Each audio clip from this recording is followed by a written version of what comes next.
Do you know that cancer can be a source of trauma? Stay tuned because we have the chance today to have a cancer survivor that can explain to us how to pass through that.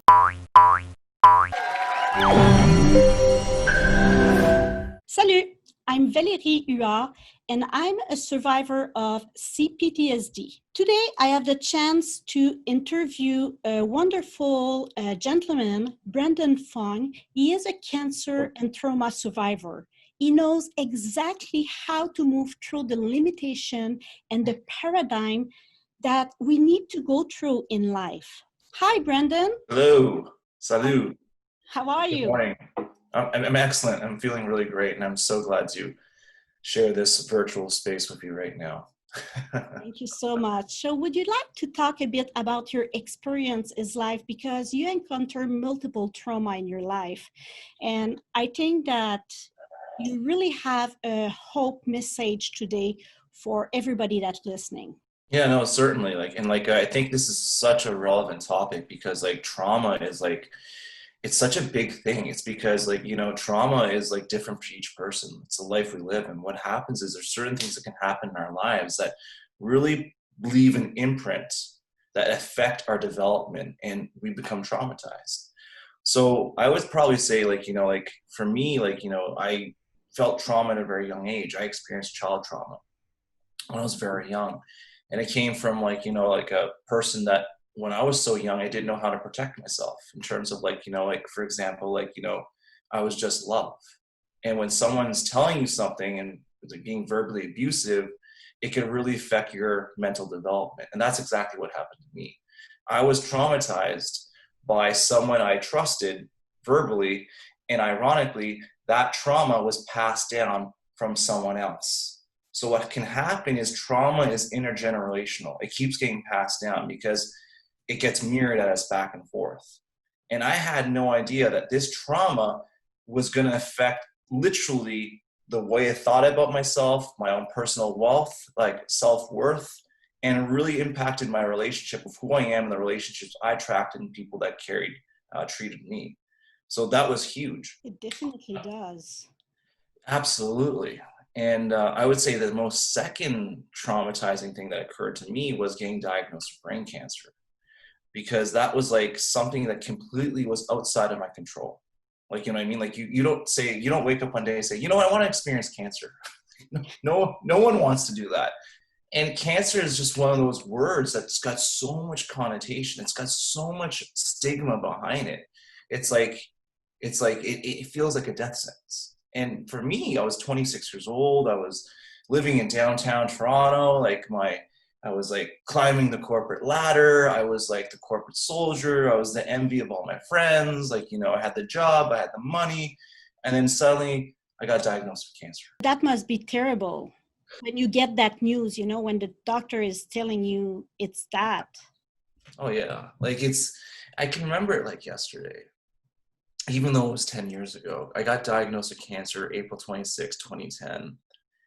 And if you know anything about your brain, when you experience certain moments of joy or even pain or sadness, your neural receptors can just bring you back there. And when someone tells you you have a tumor in your brain, your life shatters, because your sense of who you are, where you're going, your life is gone. And it's an incredible experience because things become very black and white. It's you understand in an instant what matters. For me, I didn't care about my job. I didn't care about money. I didn't care what people thought about me, which really dictated my life for such a long time. And all I cared about was love, the people in my life. And that was the immediate effect of getting diagnosed. But then the trauma that came with it, going through the treatment, getting my head opened here and getting it cut open, getting radiation, almost dying, and, seeing that all my friends were carrying on their lives where I was stuck behind, and then I had to pick up the pieces. I didn't even know who I was. Yeah. So how did you overcome that? See, the thing about trauma and the thing about cancer was I felt like a victim. I felt victimized. And what for a long time, all I wanted to do was blame myself. Because in the lead up towards cancer, I I got all the messages. Okay. So like I talk about these things which I call the 5 states of being that really helped me navigate getting through the whole cancer experience and ultimately reclaiming my life and getting me to where I am today. But there's one of these states I like to talk about, and it's called victimized self-expression. And when we're in victimized self-expression, it's when all we want to do is basically, it's like we're reacting when you have no control. And you're typically in a state is when you want to blame yourself or others for the problems you're facing in life. And that's where I was. That's all I wanted to do. But if you're feeling victimized, and being victimized is perfectly fine because it happens. But it's like, how do we integrate this trauma, which was really centered around being a victim, into growth? And what I had to do was dig deep. And by digging deep was a big part is taking responsibility. Because I had no control over the 4 tumors in my brain, okay? But what I did have control over was my ability to feel, to be grateful, to be thankful, to be appreciative. And what I was doing was I was changing the trajectory. I was going from here, feeling like a cancer victim, where I'm feeling completely disempowered, like I was gonna die and I had no control, to feeling empowered.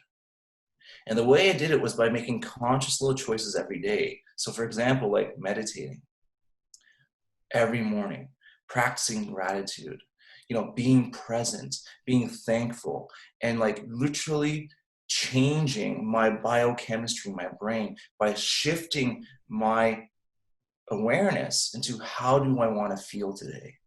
Because you have every right to feel the way you want to feel. Someone could tell you you're going to die, and you could believe them, and you'll die. And that's what happens when you're in this state of trauma, because you just want to be told what to do. And everyone was telling me, Brandon, you got a 50% chance to live. And that was 10 years ago, right? I couldn't walk after cancer. They told me I needed a double hip replacement, and I didn't need that either. But what I'm saying is I was making the little choices every day that got me from here to there. And that's what really began the journey of like getting out of that state of victimized self-expression. So, what is the second stage after victimized self-expression? Well, I should probably back it up a little because I kind of just jumped in here. So there's essentially 5 states. The first state is what I call unconscious self-expression. The second is victim. The third is basically protective. And the fourth is withdrawn. And basically, these are 4 disempowering states that we don't want to be in. And essentially what happens is life pulls us into these various states where we fall asleep, we become apathetic, which is unconscious self-expression. Victimized self-expression is when we're just reacting, we don't have any control. Protective self-expression is when we're in a state of denial, when we know things need to change, but we don't want to change. And withdrawn self-expression is essentially when we don't believe in ourselves. And essentially I was navigating these 4 different states as I was going through cancer. You know what I mean? And ultimately what got me out of all these 4 disempowering states is what I call inner fortitude. And this is what I discovered in the middle of cancer. Inner fortitude is you have the strength and perseverance to keep going regardless of your external situations that you face every day, like the traumas whatever that is. And there's really 3 components of inner fortitude. And the first one is quite simply this. The first one is focus. The second is choice. And the third is commitment. And focus is really understanding where you want to be. It's like really understanding what your vision is for your life in that present moment. And my vision was to live, okay? Was to live the life after cancer. So that was my focus. And the second was choice, which I kind of mentioned earlier. What do I have control over versus what do I not? And the minute we let go of what we don't have control over and focusing on what we do, that's when you have great impact. That's when you have this compound effect where you start taking responsibility. That's when you start literally walking the path that leads you down a life you can't even begin to imagine. And when you start exercising choice, you take responsibility. And that's what I was doing with the things I was doing every day. And the last piece is commitment. Because if you have a vision so strong, like for me, it was do or die, live or die. I had to live. So I committed to myself unconditionally. And what I mean by commitment is quite simply this. Commitment is when you commit to your self right here, that you're doing this for you unconditionally, regardless win or fail. Because when you have unconditional commitment to yourself, you surrender, you let go, you stop resisting what is. And that's when you can start healing and integrating what is going on in your life. And so when you have that combined with your vision of where you want to be, whatever that vision is, you feel so strongly within yourself, with the choices you make every single day. And when you commit to yourself, that's when you could do things like beat cancer in 4 months. Okay, I beat cancer in 4 months, but my cancer journey didn't end there. That's when my cancer journey really began, was after I beat cancer. Because most people think, hey, you're cancer free, you should be fine. You're not. I wasn't the same person mentally, emotionally, physically, or spiritually. And the healthcare system is just like, hey, Brandon, guess what? We're done with you. Go live your life. Yeah. I'm like, what do you mean? Like, oh, can I do anything? Yeah, you can do whatever you want. But you're not the same person. I was traumatized. That whole experience traumatized me, and I had no roadmap. I had no resource. It was like going through a minefield and stepping on things and like just throwing me off every day. This is really the moment where you learn that you don't want to be a victim anymore. And you kind of have to develop a new identity, a new, right. Like the life won't come back like it was before, because you have that scar inside you.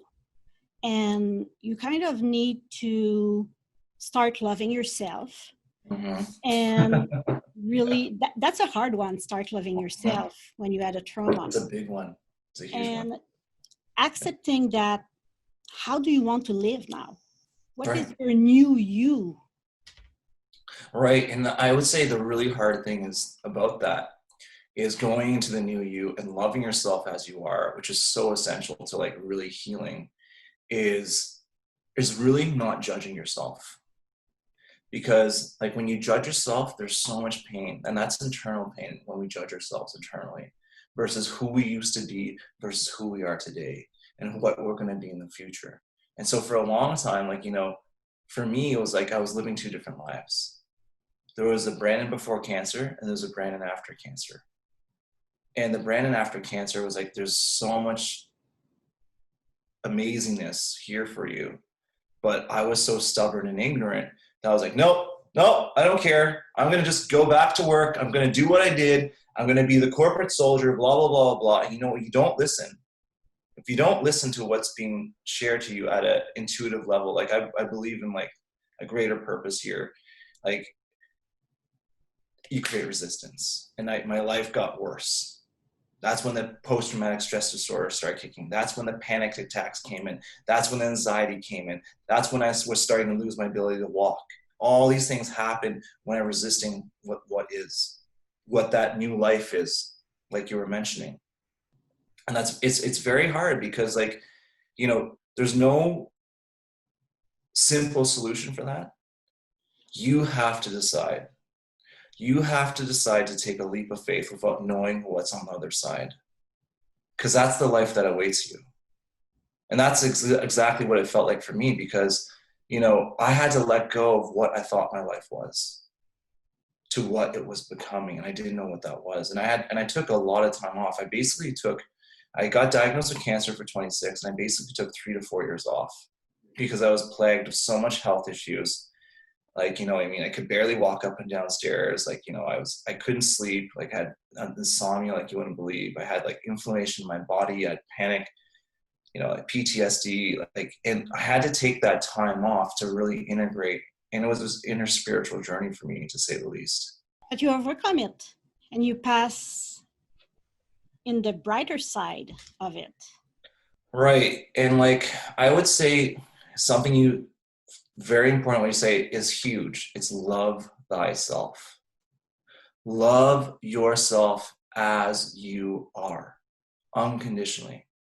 As broken, as perfect, as bruised as you are, because when you love thyself, when you love yourself here, that is the biggest gift you can give to you.